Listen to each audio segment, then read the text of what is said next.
আসসালামু আলাইকুম বন্ধুরা, আজ আমি কি রেসিপি তৈরি করছি আপনারা থাম্বনেল দেখে বুঝতেই পারছেন।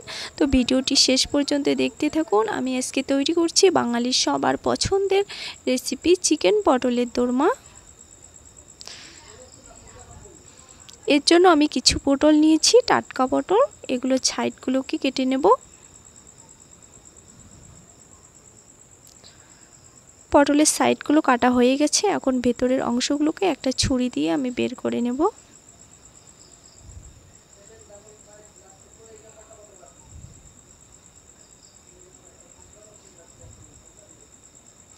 আর এই কাজটা করতে হবে খুব ধৈর্য সহকারে এবং ধীরে ধীরে, নাহলে পটলগুলো কেটে যেতে পারে।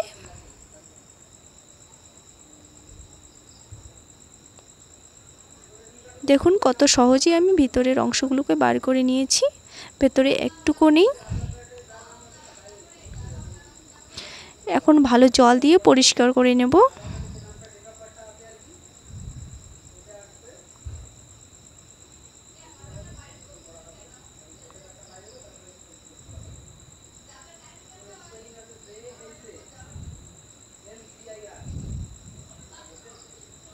ধুয়ে একটা প্লেটের মধ্যে তুলে নিলাম।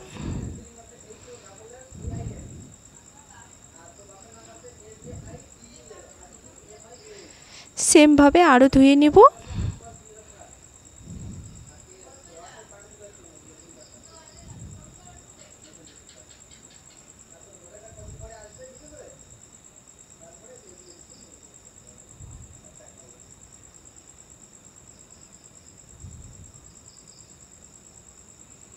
সবগুলো পটল ধোয়া হয়ে গেছে।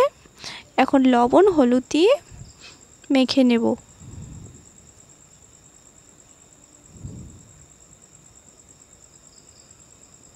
মেখে আমি কিছুক্ষণ রেখে দেব। এদিকে আমি চিকেনের পুরটাকে তৈরি করে নেব।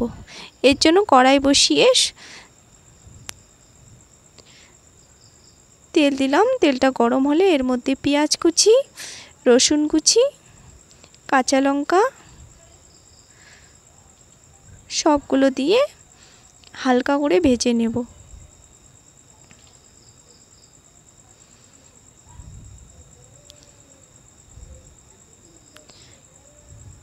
এর মধ্যে আমি কিন্তু আদা বাটাও দিয়েছি। একটু হালকা করে ভেজে নিয়ে চিকেনটাকে দিয়ে দিব। চিকেনটা আমি আগে থেকে কুচি করে কেটে নিয়েছি।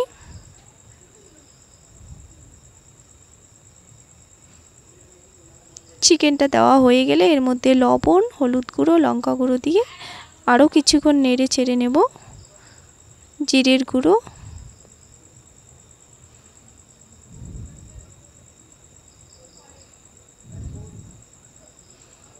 একটু জল বেড়েছে, জলটাকে শুকিয়ে নিব। এখন নামিয়ে নিব। এরপর পটলগুলোকে ভেজে নেব। একদম কড়া ভাজা যাবে না, একটু হালকা করে ভেজে নিতে হবে।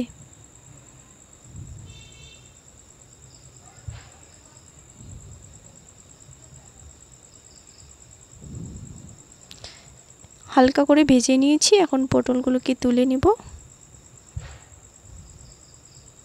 এবার পটলের ভেতরে চিকেনের পুরটাকে ভরিয়ে নিব।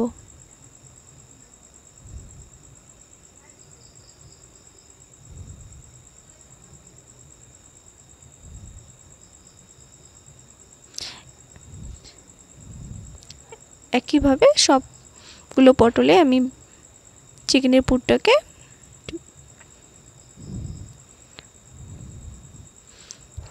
এবার আবার পেঁয়াজ কুচি,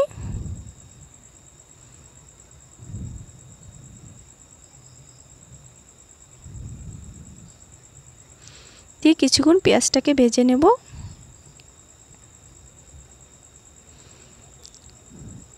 পেস্টটা ভাজা হয়ে গেলে চিকেনের ভেতরের অংশগুলো যে আমি নিয়েছিলাম সেগুলো আমি পেস্ট করে রেখেছি সেটা দিয়ে দিলাম।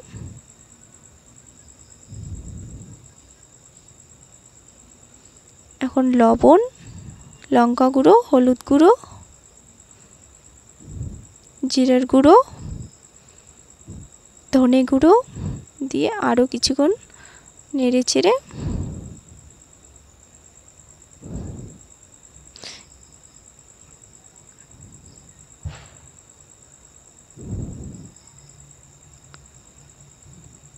চেড়ে জল দিয়ে দিলাম।